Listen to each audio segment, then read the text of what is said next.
ఈరోజే యోగిని ఏకాదశి, పైగా శనివారంతో కలిసి వచ్చింది. ఏకాదశి అంటే స్థితి కారకుడైన విష్ణుమూర్తికి ఎంతో ప్రీతికరమైన రోజు. అలాగే మహావిష్ణు అవతారమైన శ్రీ వెంకటేశ్వర స్వామివారికి శనివారము అంటే ఎంతో ప్రీతికరం. కాబట్టి ఇంతటి విశేషమైన రోజు ఈ కథను వింటే చాలు ఆ లక్ష్మీనారాయణలా అలాగే వెంకటేశ్వర స్వామి యొక్క సంపూర్ణ అనుగ్రహం మీకు లభిస్తుంది. ఈ కథ బ్రహ్మ వైవత్ర పురాణంలోనిది. ఈ పవిత్ర కథను శ్రీకృష్ణుడు ధర్మరాజుతో చెప్పినట్లు బ్రహ్మ వైవత్ర పురాణం తెలియజేస్తుంది. ఒకసారి పాండవుల్లో పెద్దవాడైన ధర్మరాజు శ్రీకృష్ణుడితో ఇలా పలుకుతాడు: ఓ కృష్ణ, జనార్దన, పరంధామ, జ్యేష్ఠ మాసంలో వచ్చే బహుళ ఏకాదశి పేరు ఏమిటి? ఆ ఏకాదశిని ఎలా ఆచరించాలి? ఆ ఏకాదశి యొక్క గొప్పతనం ఏమిటి? ఇంతకు పూర్వం ఈ ఏకాదశి వ్రతాన్ని ఎవరైనా ఆచరించారా అని వినయంతో అడుగుతాడు ధర్మరాజు. దానికి శ్రీకృష్ణుడు ఇలా సమాధానం చెప్తాడు: ఓ ధర్మనందన, జ్యేష్ఠమాసం బహుళ ఏకాదశిని యోగిని ఏకాదశి అని పిలుస్తారు. ఇది ఎంతో పవిత్రమైన రోజు. ఈ వ్రతాన్ని ఆచరిస్తే మోక్షాన్ని పొందుతారు. భూమిపై మానవుడు చేసిన పాపాలన్నీ నశించి తరువాత జన్మలో అతను పుణ్యాన్ని పొందుతాడు. మరణానంతరం స్వర్గంలో 1000 సంవత్సరాలు సుఖాలు అనుభవించి చివరికి శ్రీ మహావిష్ణువు యొక్క సాయుధ్యాన్ని చేరుకుంటాడు. ఈ ఏకాదశి వ్రతాన్ని ఆచరించడం వల్ల మనిషి జీవితంలో సుఖ సంతోషాలు, శ్రేయస్సు లభిస్తాయి.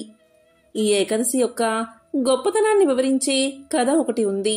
ఆ కథను చెప్తాను, శ్రద్ధగా విను అని ఇలా చెప్పడం ప్రారంభించాడు శ్రీకృష్ణుడు. అలకాపురి నగరానికి ప్రభువు కుబేరుడు. అతను పరమ శివభక్తుడు. ఆ యక్షుడికి అంటే కుబేరుడికి పువ్వుల కోసి తెచ్చేందుకు ఒక పరిచారకుడు ఉన్నాడు. అతని పేరే హేమమాలి. ఆ హేమమాలి భార్య పేరు విశాలాక్షి. ఆమె అందమైన ఆకారం కలది, ఎంతో సౌందర్యవతి. ఆమె యందు హేమమాలికి అమితమైన వ్యామోహం ఉండడం వల్ల మన్మథుడికి వసుడై ఉండేవాడు. ప్రతిరోజు ప్రాతకాలంలో కుబేరుడు శివపూజ చేస్తూ ఉంటాడు. ఆ సమయానికి పుష్పాలు అందజేయాలి. ఒకరోజు హేమమాలి తన ప్రియురాలి అందమైన ముఖాన్ని చూస్తూ ఇంట్లోనే ఉండిపోయాడు.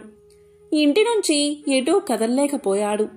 భార్య యొక్క అందమైన ముఖాన్ని చూస్తూ మానస సరోవరం నుంచి తెచ్చిన పువ్వులను కుబేరుడికి పూజా సమయానికి అందజేయడం మర్చిపోయాడు. భార్య ప్రేమలో పడి ఇంటి దగ్గరే ఉండిపోయాడు. అదే సమయంలో కుబేరుడు శివ మందిరంలో పూజ చేస్తూ ఉన్నాడు. పువ్వులు ఎప్పుడు వస్తాయా అని ఎదురుచూస్తూ ఉన్నాడు. సమయం మించిపోయినా హేమమాలి తన ఇంటి అందే భార్యతో ఉన్నాడు. కాలాన్ని అతిక్రమించినందువల్ల యక్షరాజైన కుబేరుడికి హేమమాలిపై మిక్కిలి కోపం వచ్చింది. తన సేవకులను పిలిచి హేమమాలి ఎందుకు రాలేదు, కారణం తెలుసుకుని రమ్మన్నాడు. దీంతో సేవకులు వెంటనే హేమమాలి ఇంటి దగ్గరకు వెళ్లి విషయం తెలుసుకుని కుబేరుడితో ఇలా పలికారు: రాజా, హేమమాలి తన ఇంట్లోనే ఉన్నాడు. తన భార్యతో స్వేచ్ఛగా కబుర్లు చెబుతున్నాడు అని తెలియచేశారు. వెంటనే కుబేరుడు, యక్షులారా, మీరు త్వరగా వెళ్లి హేమమాలిని ఉన్నవాడిని ఉన్నట్లుగా నా దగ్గరికి తీసుకురండి అని ఆజ్ఞాపించాడు. దీంతో సేవకులు హేమమాలిని పట్టుకుని తీసుకువచ్చారు. పుష్పాలు తెచ్చే సమయం గడిచిపోయిందని గ్రహించాడు హేమమాలి. దీంతో భయంతో వణుకుతూ బిత్తర చూపులు చూస్తూ తడబడుతూ కుబేరుడికి నమస్కారం చేస్తూ ఎదుట నిలబడ్డాడు. హేమమాలిని చూడగాని కుబేరుడికి కోపం ఎక్కువైపోయింది. కళ్ళు ఎర్రబడ్డాయి. పళ్ళు కొరుకుతూ హేమమాలిని గద్దించాడు: ఓరీ పాపాత్ముడా, దుష్టుడా, దుర్మార్గుడా, నువ్వు దేవుడి పన్ని నిర్లక్ష్యం చేశావు కనుక బొల్లి కుష్ఠురోగంతో కూడినవాడివై బాధపడుతూ భార్యతో శాశ్వతంగా వియోగాన్ని పొందు. ఈ అలకాపురి పట్టణాన్ని వదిలి వెళ్లిపో, నీచమైన ప్రదేశానికి వెళ్ళు అని శపించాడు కుబేరుడు. ఆ మాటలు విన్న వెంటనే హేమమాలి అలకాపురి పట్టణాన్ని వదిలి వెళ్లిపోయాడు. ఈ విధంగా కుష్ఠురోగంతో మిక్కిలి బాధపడుతున్న శరీరాన్ని పొంది మరింత దుఃఖపడుతూ పతనమయ్యాడు హేమమాలి. మిక్కిలి భయంకరమైన హిమాలయ పర్వత అరణ్యంలో పడ్డాడు. తినడానికి ఆహారం లేదు. తాగడానికి నీళ్లు లేవు. పగటియందు సుఖం లేదు, రాత్రిపూట నిద్రలేదు. మిక్కిలి అలమటిస్తున్నాడు అతను. చెట్లను నీడకు వెళ్తే చలిబాధకు, కుష్టు వ్రణాలు మరింత బాధిస్తున్నాయి. ఎండలోకి వెళ్తే వేడి తట్టుకోలేక బాధపడేవాడు. ఈ విధంగా ఇన్ని రకాలుగా బాధలు పడుతున్నా కూడా హేమామాలి శివపూజకు పువ్వులు కోసి సమర్పించేవాడు. దీంతో అతనికి పూర్వజన్మ జ్ఞానం కలిగింది. అతను చేసిన పనికి పశ్చాత్తాపపడుతూ భయంకరమైన అరణ్యంలో అటూ ఇటూ తిరుగుతూ పరమ పవిత్రమైన పర్వతాన్ని చివరకు చేరుకున్నాడు హేమమాలి. అక్కడ ముని శ్రేష్ఠుడైన మార్కండేయ మహర్షిని చూశాడు. అతనికి బ్రహ్మదేవుడి లెక్క ప్రకారం 7 కల్పాల వరకు ఆయుర్దాయం ఉన్నది. ఆయన ఇప్పటికీ చిరంజీవిగా ఉన్నాడు. ఆ మహర్షి ఆశ్రమం బ్రహ్మదేవుని సభతో సమానంగా ఉన్నది. హేమామాలి ఆయన ఆశ్రమ ప్రాంతానికి చేరుకున్నాడు. పాపకర్మ చేసినవాడు కనుక దూరంగానే నిలబడి మహర్షి యొక్క పాద పద్మాలకు నమస్కారం చేశాడు. అంతటా మార్కండేయుడు హేమామాలిని చూశాడు. కుష్ఠ వ్యాధితో బాధపడుతున్నాడని గ్రహించాడు. వెంటనే హేమామాలిని దగ్గరకు పిలిచాడు. నీవు ఎందుకు కుష్ఠవ్యాధితో బాధపడుతున్నావు? ఏ పాపకర్మ చేశావు? ఎందువల్ల నీకు ఇంతటి అవస్థ లభించింది అని ప్రశ్నించాడు. దీంతో మార్కండేయ మహర్షి యొక్క ప్రశ్నకు సమాధానంగా హేమామాలి ఇలా సమాధానం చెప్పాడు. నేను యక్షరాజైన కుబేరుడి వద్ద సేవకుణ్ణి. నా పేరు హేమమాలి. ప్రతిరోజు నేను మానస సరోవరం నుంచి పూలు తీసుకువచ్చి కుబేరుడు చేసుకుని శివపూజ కోసం సమర్పిస్తూ ఉంటాను. ఒకరోజు నేను నా భార్య మీద వ్యామోహం వల్ల సమయానికి పూలు అందించలేకపోయాను. ఈ కారణంగా యక్షరాజైన కుబేరుడు నాపై కోపగించి శపించాడు. నిజంగా జరిగింది ఇంతే అని తన శాపం కారణాన్ని వివరించాడు. అందువల్లే నేను ఈ కుష్టు వ్యాధితో బాధపడుతున్నానని తెలియజేశాడు. ఇంకా ఇలా పలికాడు. అంతేకాదు మహర్షి, భార్యతో వియోగాన్ని పొంది బాధపడుతూ మీ ఆశ్రమానికి అదృష్టవశాత్తు చేరుకున్నాను అన్నాడు. మహాత్మా, మీ వంటి వారి మనసు సహజంగానే ఇతరులకు ఉపకారం చేయడంలో సమర్థత కలిగి ఉంటుంది. నేను పాపం చేశాను అనడంలో ఎటువంటి సందేహమూ లేదు. కాని ఈ దీనుణ్ణి ఏదో విధంగా శిక్షించి సద్గతి కలగజేయమని ప్రార్థించాడు హేమమాలి. హేమమాలి యొక్క ప్రార్థన విన్న మార్కండేయ మహర్షి ఇలా పలికాడు. నీవు నిజమే చెప్పావు. అబద్ధం చెప్పలేదు కనుక నీకు శుభాన్ని కలిగించే ఒక వ్రతాన్ని చెప్తాను. ఆ వ్రతాన్ని ఆచరిస్తే నీకంతా శుభమే కలుగుతుంది అని పలికాడు. ఆ వ్రతం ఏంటి అంటే, త్వరలో జ్యేష్ఠ బహుళ ఏకాదశి రాబోతూ ఉంది. ఆ ఏకాదశి పేరు యోగిని ఏకాదశి. ఎంతో పుణ్యాన్ని కలిగించే పవిత్రమైన రోజు అది. ఆ రోజు నీవు ఉపవాసముండి జాగరణ చెయ్యి. ఆ ఏకాదశి వ్రతం యొక్క పుణ్య ప్రభావం వల్ల నీకు కుష్ఠురోగం తప్పకుండా నశిస్తుంది. ఇది ముమ్మాటికి నిజము అన్నాడు మార్కండేయ మహర్షి. మహర్షి చెప్పిన మాటలు విన్న హేమమాలి మిక్కిలి ఆనందాన్ని పొంది నేలమీద పడి మహర్షికి సాష్టాంగ నమస్కారం చేశాడు.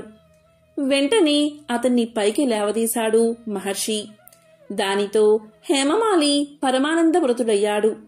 మార్కండేయ మహర్షి యొక్క ఆదేశాన్ని పాటించి యోగిని ఏకాదశి వ్రతాన్ని ఆచరించాడు.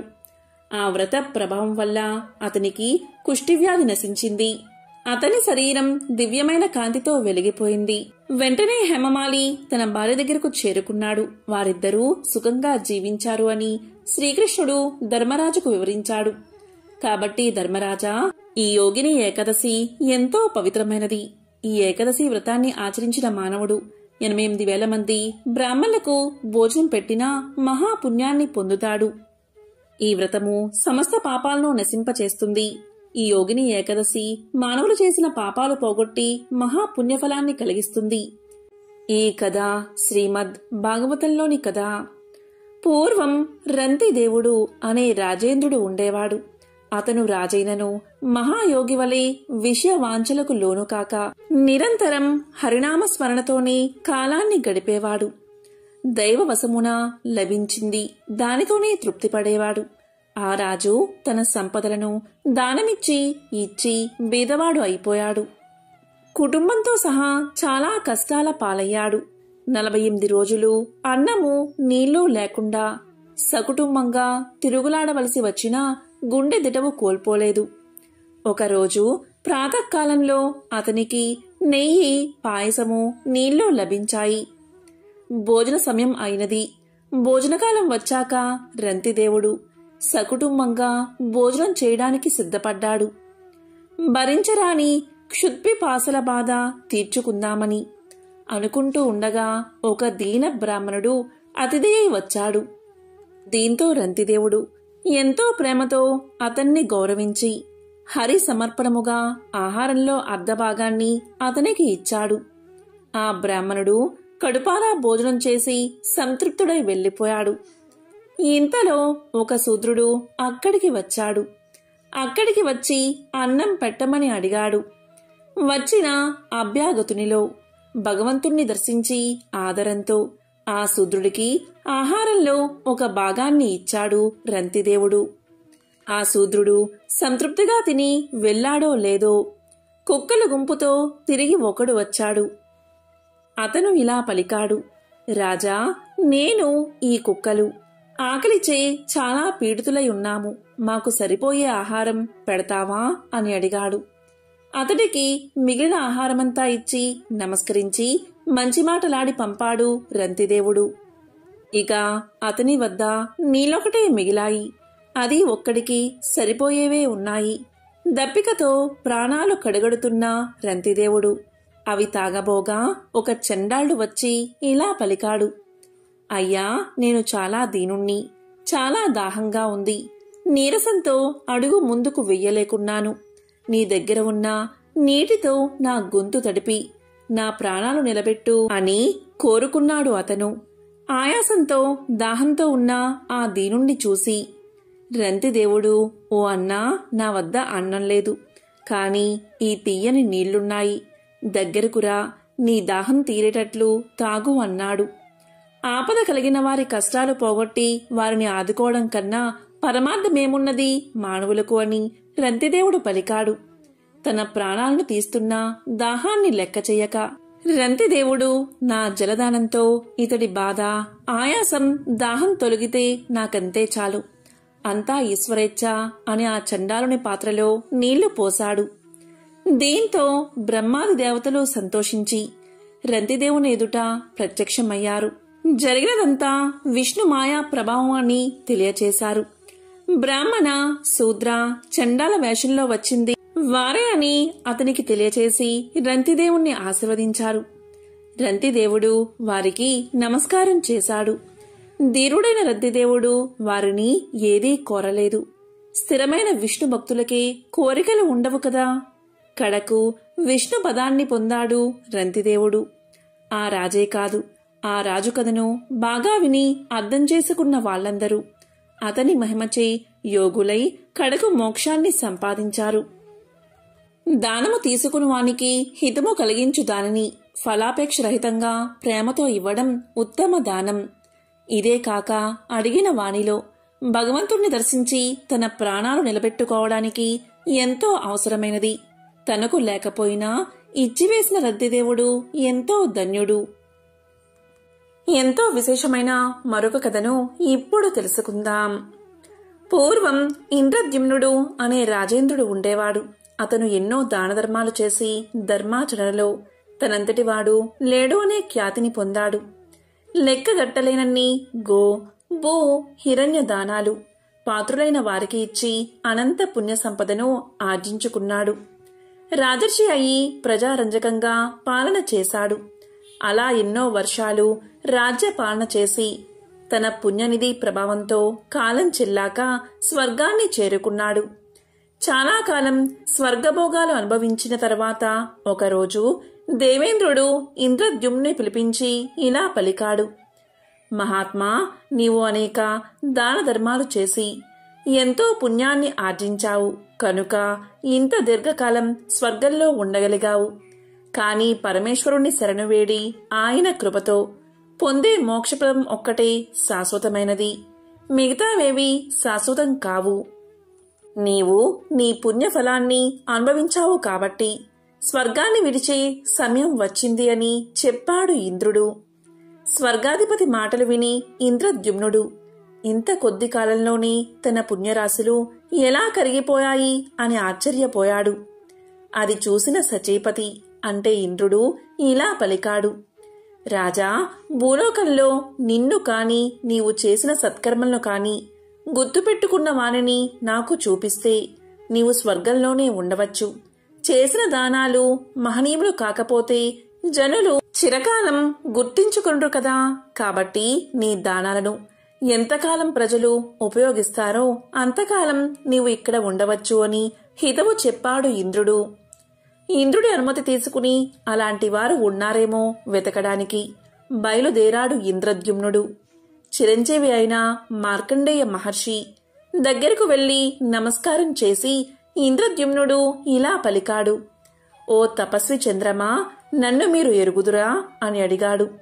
అప్పటికి ఎంతో కాలంగా తీర్థయాత్రలు చేసి ఉపవాస వ్రతాలు చేసి కృషించి ఉన్న మార్కండేయ మహర్షి గుర్తు లేదు అని చెప్పాడు.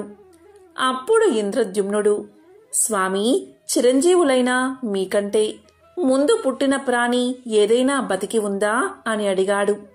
దానికి మార్కండేయ మహర్షి ఇలా సమాధానం చెప్పాడు, పవిత్ర హిమాలయ పర్వత ప్రాంతంలో ప్రామారకర్ణం అనే గుడ్లగూప ఉన్నది అని బదులిచ్చాడు మార్కండేయ మహర్షి.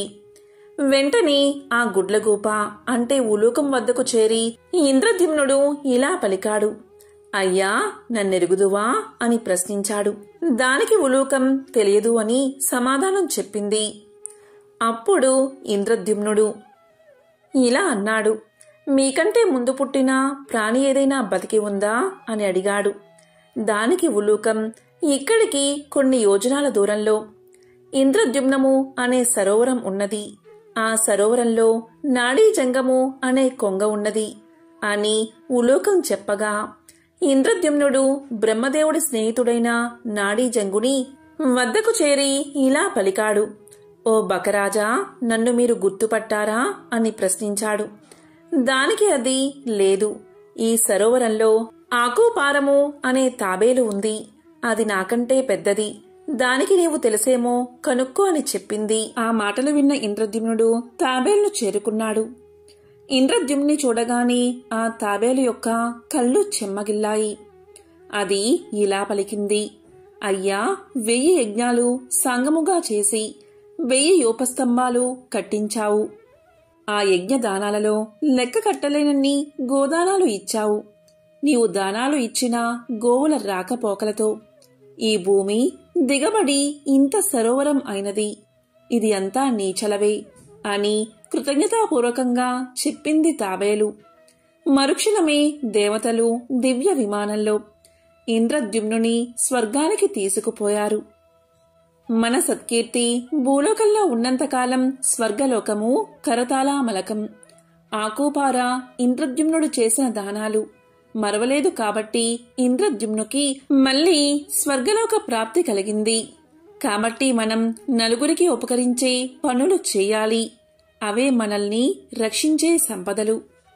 దేవేంద్రుడు చెప్పినట్లు మోక్షం ఒక్కటే శాశ్వత పదం. ఇంత పుణ్యాత్ముడు కాబట్టే మహావిష్ణువు గజేంద్ర రూపంలో ఉన్న ఇంద్రద్యుమ్నునిచే నీవే తప్ప హితః పరం బెరుగను అని అనిపించి అతనికి శాశ్వతమైన మోక్షాన్ని ప్రసాదించాడు. కాబట్టి మోక్షానికి పుణ్యమే ప్రథమ సోపానము. రామశాస్త్రి నగరంలో పేరున్న వైద్యుడు. ఆ నగరమున్నది ఒక నది సమీపంలో. ఆ నదికి పుష్కరాలు వచ్చిన సందర్భంగా ఒక సాయంకాలం పూట రామశాస్త్రి యొక్క చిన్ననాటి స్నేహితులు అయిన శ్రీహరి, విఠలు అతని ఇంటికి వచ్చారు. శ్రీహరి బడిలో పంతులు, విఠలు ఒక గ్రామంలో న్యాయాధికారి. రామశాస్త్రి తన మిత్రులను ఊళ్ళో ఉన్న దేవాలయాలన్నిటికీ తిప్పించి చీకటి పడే వేళకి ఇంటికి తీసుకువచ్చి తన స్నేహితులకు కూడా వంట చేయమని తన భార్యకు చెప్పి ముందు గదిలోకి వచ్చి కూర్చుని తన స్నేహితులతో కబుర్లు చెప్పసాగాడు. రామశాస్త్రి తన 2 స్నేహితులతో ఇలా అన్నాడు. అతను తన విధిని నిర్వహించడంలో ఒకసారి అక్రమంగా ప్రవర్తించిన మాట తన స్నేహితులతో ఈ విధంగా చెప్పాడు. మా ఊళ్ళో ఒక గొప్ప ధనికుడు నెలలా విందు చేసి దానికి గొప్పవాళ్లను మాత్రమే ఆహ్వానించేవాడు. ఒకసారి నాకు కూడా ఆహ్వానం వచ్చింది. ఊళ్ళోని గొప్పవాళ్ళ చిట్టాలో నా పేరు కూడా దక్కింది కదా అని ఊరి పెద్దలను పరిచయం చేసుకుని నేను కూడా నా వృత్తిలో బాగా పైకి రావచ్చని ఎంతో సంతోషించాను. నాకు ఉన్నంతలో మంచి బట్టలు కట్టుకుని విందుకు బయలుదేరబోతూ ఉండగా ఒక పెద్దావిడ ఎంతో గోలగా ఏడుస్తూ నా కాళ్లమీద పడి నా మొగుడి ప్రాణం నువ్వే కాపాడాలి బాబూ అని నన్ను వేడుకుంది. నేనేమో ఈ పేదరాలి మొగుడికి వైద్యం చేస్తే నాకు లాభం ఉండదు అని తలచి నేను తొందరగా పనిమీద వెళ్తున్నాను అని చెప్పి వెళ్లిపోయాను. అయితే ఏదో అవాంతరం వచ్చి ఆ రోజు ఆ విందు వాయిదా పడింది. వెంటనే నేను ఇంటికి తిరిగి వచ్చి ఆ పేదరాలి ఇల్లు కనుక్కుని వెళ్లేసరికి అంతా మించిపోయింది. సమయానికి చికిత్స జరగక ఆమె భర్త చనిపోయాడు. ఈ ఒక్క సందర్భంలో తప్పితే నేను నా విధి నిర్వహణలో ఎప్పుడూ పొరపాటు చేయలేదు అన్నాడు రామశాస్త్రి. ఇక బడిపంతులు అయిన శ్రీహరి తన స్నేహితులతో ఇలా చెప్పాడు. నీలాగే నేను కూడా ఒకసారి నా ధర్మాన్ని అతిక్రమించాను. దాని గురించి చెప్తాను వినండి అని ఇలా చెప్పసాగాడు. నేను పనిచేసే జమీందారుగారి బడిలో జమీందారుగారి అబ్బాయి చదువుకునేవాడు. అది కూడా తమ బడే కనుక చదువు విషయంలో అశ్రద్ధ చేస్తూ కూడా విద్యార్థుల్లో మొదటివాడుగా ఉండేవాడు. ఆ బడిలో ఒక రైతు కొడుకు చేరాడు. వాడు చాలా చురుకైనవాడు. ప్రతి విషయంలో వాడు జమీందారుగారి అబ్బాయిని మించి ఉండేవాడు. అందుచేత జమీందారుగారి అబ్బాయి ఆ రైతు కొడుకును బడి నుంచి పంపేయమని నన్ను కోరాడు. వాడు చెప్పినట్లు చేయకపోతే నా ఉద్యోగం ఎక్కడ ఊడిపోతుందో అని నేను ఆ రైతు కొడుకును చెప్పని పాఠశాలలో ప్రశ్నలు వేసి ఆ పాఠాలు ఇంకా చెప్పలేదు అన్నందుకు వాడి మీద ఎంతో ఎత్తున లేచి వాడిని ఒకనాడు బడి నుంచి వెళ్లగొట్టాను. రైతుకు తన కొడుకుకు జరిగిన అన్యాయం గురించి తెలుసు. అయినా అతను మెదలకుండా ఊరుకున్నాడు. ఆ విధంగా చదువుకుని పైకి రావాల్సిన రైతు కొడుకు తండ్రితో పాటు పొలం పనులు చేసుకోవాల్సి వచ్చింది అని తెలియచేశాడు రెండవ స్నేహితుడు. ఇక మూడవ స్నేహితుడు అయినా న్యాయాధికారి ఇలా చెప్పసాగాడు. మీలాగే నేను కూడా ఒకసారి నా విధిని నిర్వహించలేకపోయాను అంటూ ఇలా చెప్పసాగాడు. ఒకసారి నా దగ్గరకు ఒక వివాదం వచ్చింది.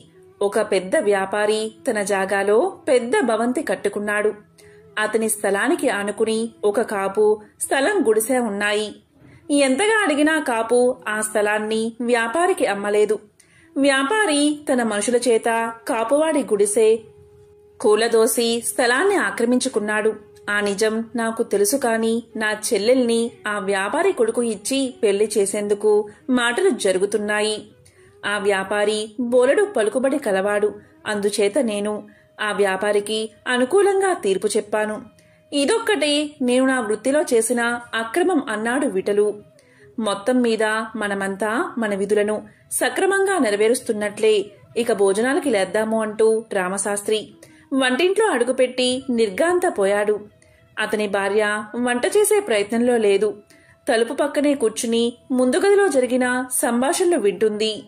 ఇదేమిటి ఇలా కూర్చున్నావు, వంట చెయ్యలేదా అని రామశాస్త్రి అడిగాడు. అప్పుడు ఆమె లేదు, ఈ పూటకు నాకు ఒళ్ళు నొప్పులుగా ఉన్నది అని పలికింది. ఆ మాటకు రామశాస్త్రికి ఒళ్ళు మండిపోయింది. ఈ సమయానికి పూటకూళ్లు కట్టేసి ఉంటారు. రాకరాక వచ్చిన నా స్నేహితులు పస్తున పడుకోవాలా? నాకు కూడా ఎంతో ఆకలిగా ఉంది. ఆ కోపంతోనూ ఆకలితోనూ అతను తన భార్య మీద చేయి చేసుకోబోయాడు. వెంటనే అతని భార్య ఇలా పలికింది. ఆగండి, నేను ఒక్కసారి నా విధిని నిర్వర్తించినందుకే నన్ను కొట్టవచ్చారు. ఏమైపోయిందని ఒక్క పూట తిండి లేకపోతే ఎవరూ చచ్చిపోరు. వైద్యుడు తన విధి నిర్వహించకపోతే ప్రాణం పోతుంది. గురువు విద్యార్థి పట్ల అక్రమంగా ప్రవర్తిస్తే వారి జీవితమే నాశనం అయిపోతుంది. న్యాయాధికారి అక్రమంగా ప్రవర్తిస్తే ఒక మనిషి అనవసరంగా శిక్షకు గురవుతాడు. ఈ వృత్తులను చేసేవాళ్లు ఒకసారి తమ విధి నిర్వహణలో పొరపాటు చేసినా క్షమించరాదు. అలాంటి వాళ్లు ద్రోహం చేసినట్లే లెక్క. అసలు ముందు మీ ముగ్గురు ఈ విషయం తెలుసుకోండి.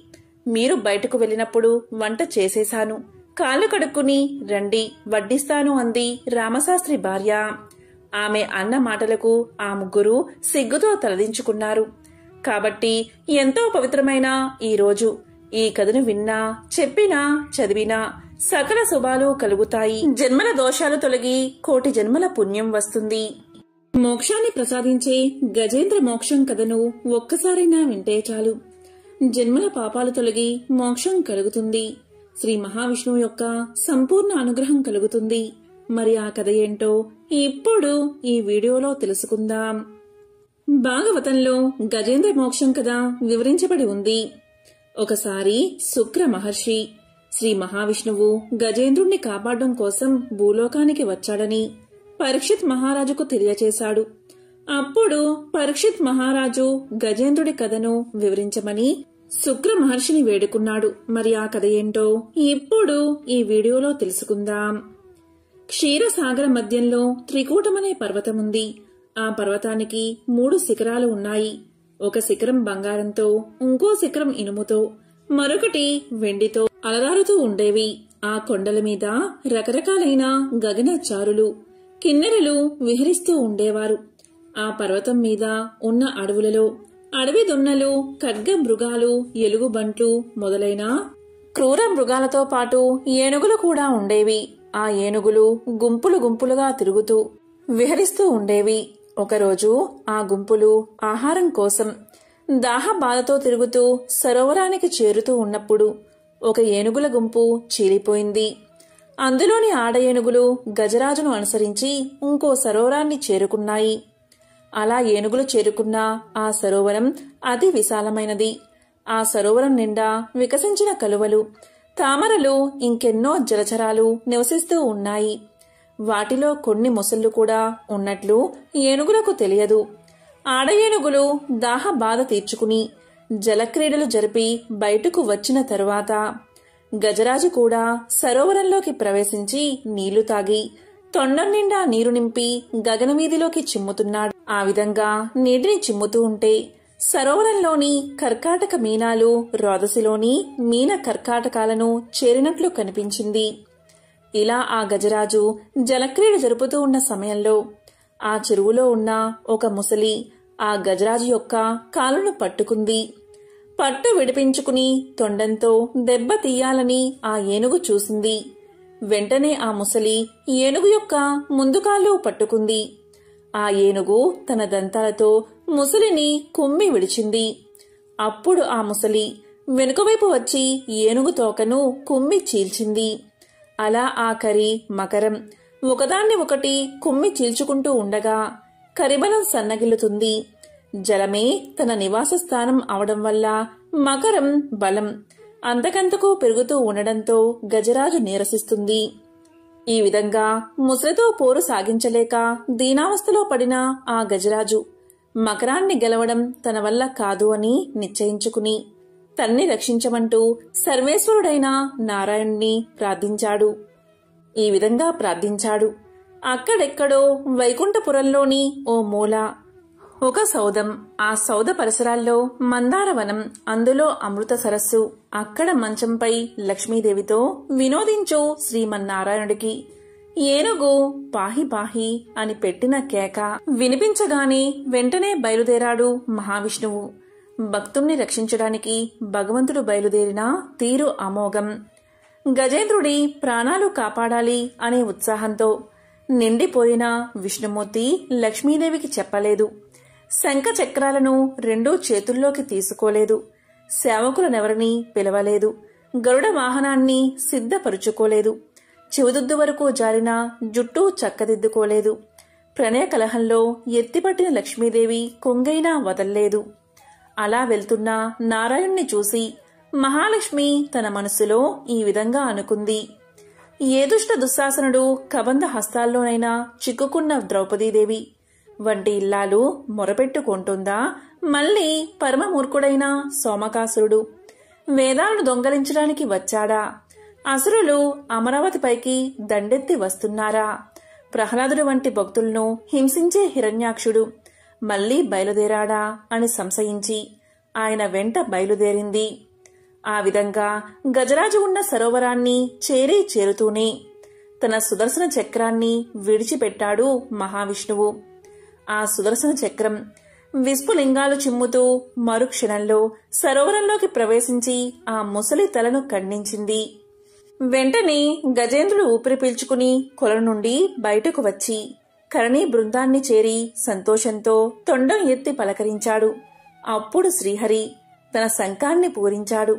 ఆ పాంచజన్యపు ధ్వని శత్రుజనానికి హృదయ విదారకం, సజ్జనులకు ఉల్లాసభరితాన్ని కలిగిస్తుంది. అప్పుడు నారాయణుడు తన కర స్పర్శతో ఆ కరిని అనుగ్రహిస్తాడు.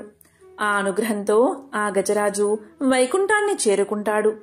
నిరంతరం ఎవరైతే శ్రీహరిని స్మరిస్తారో వారిని ఎప్పుడూ నేను విస్మరించను అని శ్రీదేవికి చెప్పగా ఆ లక్ష్మీదేవి దీనుల మొరవిని వారిని రక్షించే శ్రీ మహావిష్ణువుతో రావడం కంటే భాగ్యం ఏముంటుంది అని అనుకుంటుంది. గజరాజు నీటి నుండి తామర పుష్పాన్ని తీసుకువచ్చి స్వామివారి పాదాల దగ్గర పెట్టి నమస్కారం చేసింది.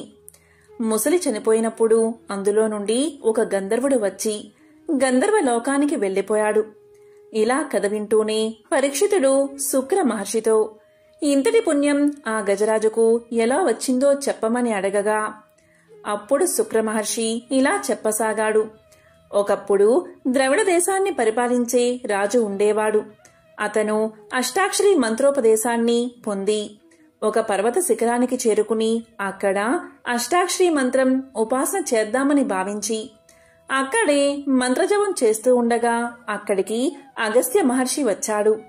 అయితే మంత్రజపం చేస్తున్నానని మహర్షి వచ్చినా లేవకపోవడంతో ఆగ్రహించిన అగస్త్యుడు నువ్వు ఏనుగు యోనియందు జన్మిస్తావు అని అతన్ని శపించాడు.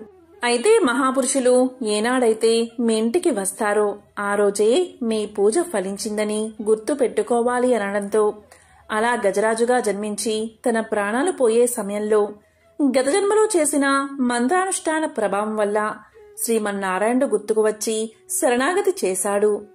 ఇక గంధర్వుడి విషయానికి వస్తే గంధర్వుడు ఒకరోజు గంధర్వ కాంతలతో నీటిలో నిలబడి స్నానం చేస్తూ ఉండగా అక్కడికి బాగా చిక్కిపోయిన ఒక మహర్షి రాగా అతన్ని అపహాస్యం చేశాడు ఆ గంధర్వుడు. గంధర్వ కాంతలు నవ్వుతారని అనుకుని నీటి లోపల నుండి వచ్చి ఆ మహర్షి కాలని లాగాడు గంధర్వుడు. దీంతో మహర్షి నీటిలోకి పడిపోయాడు. అప్పుడు ఆగ్రహించిన మహర్షి నీకు నీటి అడుగు నుండి వచ్చి కాలులాగే అలవాటు ఉంది కనుక అలా చేసే ముసలివై జన్మించమని శపించాడు. ఆ విధంగా సుదర్శన చక్రంతో తల నరకబడగా అతనికి శాప విమోచనం కలిగింది. అందుకే గంధర్వుడయ్యి గంధర్వ లోకానికి వెళ్లిపోయాడు. ఈ విధంగా గజేంద్ర మోక్షం కథను శుక్ర మహర్షి పరీక్షిత్ మహారాజుకు తెలియజేశాడు. ఈ విధంగా భాగవతంలో చెప్పిన కథలన్నీ ఒక ఎత్తు అయితే గజేంద్ర మోక్షం ఒక ఎత్తు. ఎవరైతే ఈ గజేంద్ర మోక్షం కథని శ్రద్ధగా వింటారో వారి పాపాలన్నీ పరిహరించబడతాయి. ఐశ్వర్యం కలిసి వచ్చి దరిద్రం తొలగిపోతుంది. గ్రహదోషాల వల్ల కలిగే పీడలు తొలగిపోతాయి. ముఖ్యంగా ఈ ఏకాదశి ఉపవాసం రోజున విష్ణుమూర్తికి పాయసాన్ని సమర్పించాలి. ఇందులో తులసి ఆకులు వేయాలి. దీంతో శ్రీ మహావిష్ణువు ప్రసన్నుడై కోరికలు తీరుస్తాడు. ఏకాదశి రోజున తులసి ఆకులు కొయ్యకూడదు. ఒకరోజు ముందే తులసి ఆకులు కోసి స్వామివారి కోసం పెట్టుకోవచ్చు. పంచామృతం విష్ణువుకు మహాప్రీతికరమైనది. ఏకాదశి రోజు శ్రీ మహావిష్ణువుకు పంచామృతంతో అభిషేకం చెయ్యాలి. పంచామృతాన్ని ప్రసాదం రూపంలో తీసుకోవాలి. దీనివల్ల విష్ణువు యొక్క సంపూర్ణ అనుగ్రహం కలుగుతుంది. ఇలా చేస్తే ఐశ్వర్యం, ఆహారం పెరగడంతో కోరికలు కూడా నెరవేరతాయి. యోగిని ఏకాదశి ఉపవాసం రోజున ఆరాధన సమయంలో శ్రీ మహావిష్ణువుతో పాటు దక్షిణావర్త శంఖాన్ని పూజించాలి. పూజ తర్వాత పసుపు బియ్యం, శనగపప్పు, అరటిపండు, బెల్లం, పసుపు బట్టలు మొదలైన వాటిని దానం చెయ్యాలి. ఇలా చేస్తే విష్ణువు అనుగ్రహం వల్ల మీకు సంతోషం, ఐశ్వర్యం లభిస్తాయి.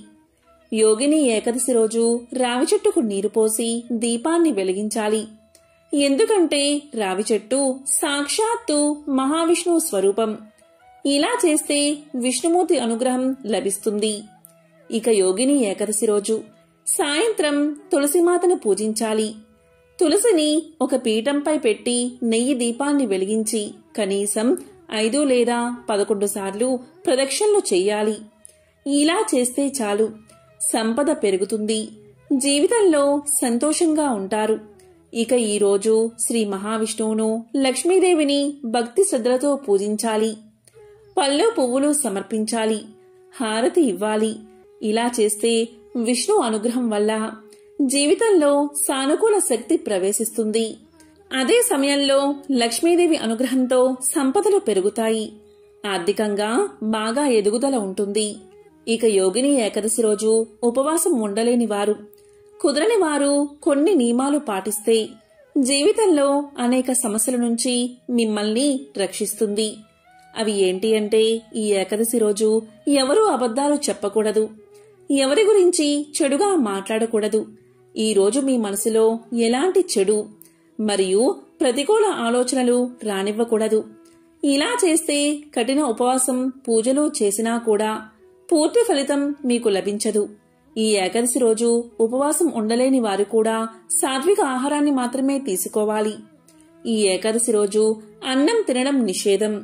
ఈ ఏకాదశికి ఒక రోజు ముందు నుంచి బ్రహ్మచర్యాన్ని పాటించాలి.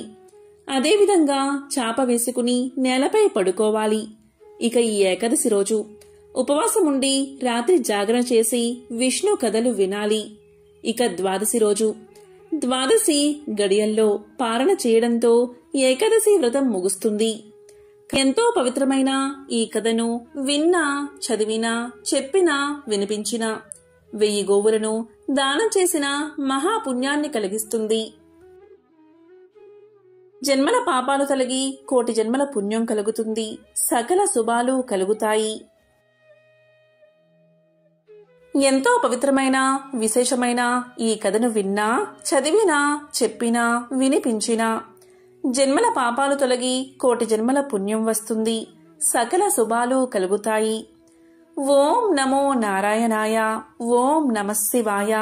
ఓం శ్రీ మహాలక్ష్మియే నమః. ఓం శ్రీ మాత్రే నమః.